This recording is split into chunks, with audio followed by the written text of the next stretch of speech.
You're listening to Business Stories with Ryan Arcaracci, where I speak to business professionals from all walks of life. Thanks for listening, and let's get to it. Hey, it's Ryan. We're back with another episode. I believe this is episode 60, and I'm excited about this one because I am a fan of martial arts, and I think martial arts has a place in the business world. And my guest today is Joe Bacani, who is a black belt in Brazilian Jiu-Jitsu. So we're going to talk specifically about Brazilian Jiu-Jitsu. Joe, thanks for being here. How are you? I'm doing well. Thank you. How are you? I'm good. I'm excited about this one. So to someone who's listening, who doesn't know a lot about martial arts and the different styles, specifically about Brazilian Jiu-Jitsu, how do you describe it? Submission grappling. If anyone wrestled before, probably that's going to be the closest thing. If you don't know anything about martial arts, wrestling, takedowns, submission grappling, controlling your opponent on the bottom, kind of thing like that. Okay. And how did you explain your journey and how did you get into it? You've been doing it a long time. How did you fall into that? I've been doing it for about 15 years. I think I started in 2007, 2008. I've been in martial arts for a very long time, ever since I was a little kid. I started with Kempo. I did that till about maybe 18, 19. Then I took a little break because of my family. And then decided to go back because my wife, Ruthie, was working at a gym, at a Taibo school gym. And they had a kickboxing class there. So I went to try that out. And then they had a program there. They were just bringing in a program, Brazilian Jiu-Jitsu program there. So I was one of the first guys to actually join up. And what got me was this young person. At the time, I was maybe 30 at the time. Mm-hmm. And this really young person, maybe 19, 20 years old, just came right from Brazil, 120 pounds, 125 pounds max when he was just, not competing. Yeah. And he tapped all of us out. He was controlling all of us from the bottom. And I'm 250 pounds. I beat him, almost double his weight kind of thing. So, and he was controlling me. And as soon as he did that, at that point right there, I had to learn the sport. I had to learn this art. Wow. That says a lot, because someone who's smaller against someone who's bigger. And I think that's what makes Brazilian Jiu-Jitsu so interesting, is that it's not always about the size. I think it's about the flexibility, the control, and the technique, right? Correct. The technique and the leverage, and knowing how to use your leverage against your opponent. When two people are standing, I feel that, the bigger person, the person at the longer reach, has an advantage. But when you actually go down to the floor, that playing field kind of evens out if the person has jiu-jitsu. Right. So I want to talk about how it's really analogous to business, because, obviously I'm not talking about people wrestling and people aren't physically wrestling each other in businesses. I mean, maybe some businesses, if you're a bodyguard or something, but I'm saying right. In everyday life, the mental side of martial arts, which I think is really important for people of all ages to realize the benefits from. What do you feel you've been doing it a while, you've had a lot of experience. What do you think you've benefited from on the mental side of it? From the mental side, just being humble. Like I said, my instructor at the time, half my weight tapping me out. That made me humble. Respecting my training partners, being humble kind of thing. And also learning on how to attack at certain moments. And that kind of relates to the business side of things. You have to be able to be humble. You have to be able to be a team player. You have to be able to work with other people. But at the same time, you need to be able to take initiative and take control of whatever project that you're working on. Do you have any specific stories of situations where it was a particularly hard training day or situation you've been in where, obviously you've been doing it a while. You've probably seen your ups and downs and you've had your challenges. So do you have anything you can look back on and say, wow, that was tough, but I got through it? Yeah. When I was probably competing for, it was Master Worlds 2016. I was, I'm not a big competitor, and I just decided let's just do a tournament in Las Vegas. Yeah. So I was preparing for that tournament, and that was probably one of the most grueling, process that I ever took on because not only had to work my full time job, but I actually had to dedicate myself on, training almost every day for this level of competition. And these guys that do these type of tournaments, they take this tournament very seriously. Yeah. So I had to do comp rounds, and comp rounds is basically where, two guys start standing up, and then we're attacking each other just like it was just like a full on tournament. It was a grueling process. Not only had to work full time, I had to dedicate myself to training pretty much every day for like 3 months straight for this tournament. The grueling process of competition rounds. We're just not rolling lightly. We're actually attacking each other at 100%, like if we're trying to win that round, kind of thing. So it was a different it was a different type of training. Yeah. It was basically competition rounds, and that was pretty. It was pretty. It was pretty intense. A lot of wear and tear on my body because at the Yeah. time I was maybe like maybe early 40s at the time. Yeah. So yeah, it was pretty rough. So Yeah. yeah, that was probably the toughest time I've had training wise. And for people that don't know what they mean by rolling, so that's basically where you're grappling, you're on the ground, and you're trying to get to an advantageous point with your opponent, right? You're trying to get a lock or a hold or a choke or something, right? Right, exactly. You're it's almost a rolling is what we call sparring. If boxers were um gonna fight each other, they actually call it sparring. Same thing in martial arts like taekwondo or karate or whatever, they would spar. Our Right. version of sparring is called rolling. Yeah. Kind of explain, like, and you probably know this feeling of when you're in that mode and you know it's very intense. Like, how do you manage your mental state in that sort of a situation? Because I know it's not as stressful as a real life, obviously a real life self-defense scenario, but it is still intense because it's training. So what do you do to manage your focus and keep calm in that sort of situation? In the beginning it was very hard, when I first started doing it, and that's with everything. And the reason why you train so much is so you could feel comfortable in uncomfortable situations. So Right. at this point, maybe 15 years later, I could have pretty much anyone attacking me in jiu-jitsu, not in real life, of course, because real life would be a totally different scenario, just like you said.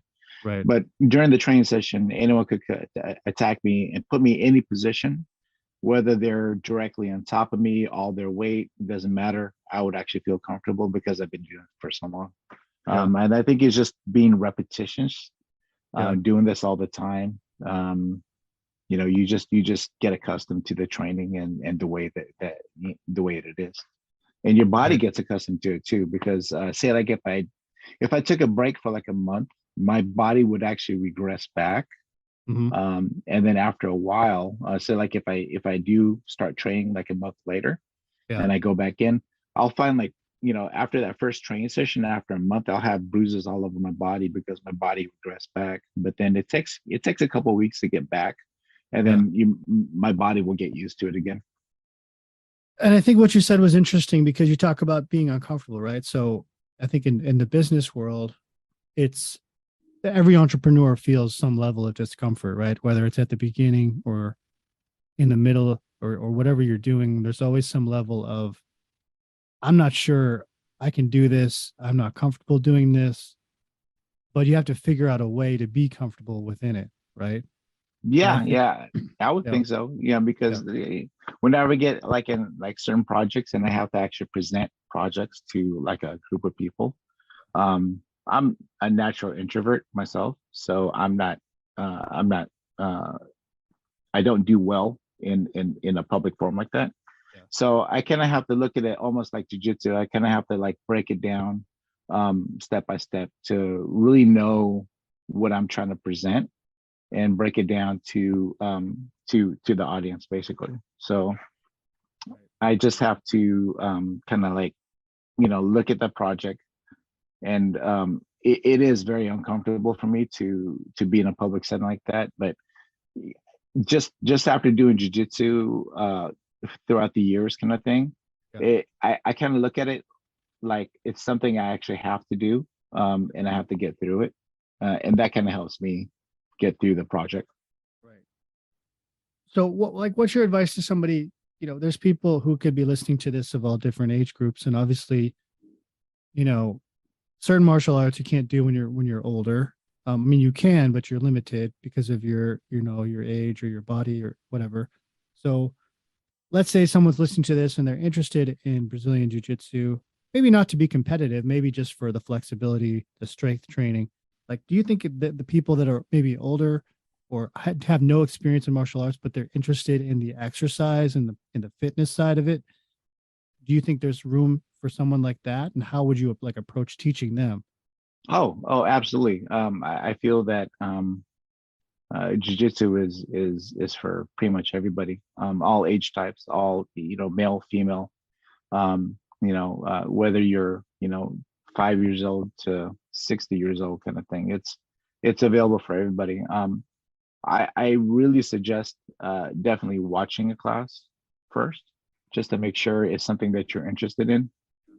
And then if it does interest you, you should be able to go to that instructor and then ask them questions, whether, what you're uncomfortable with.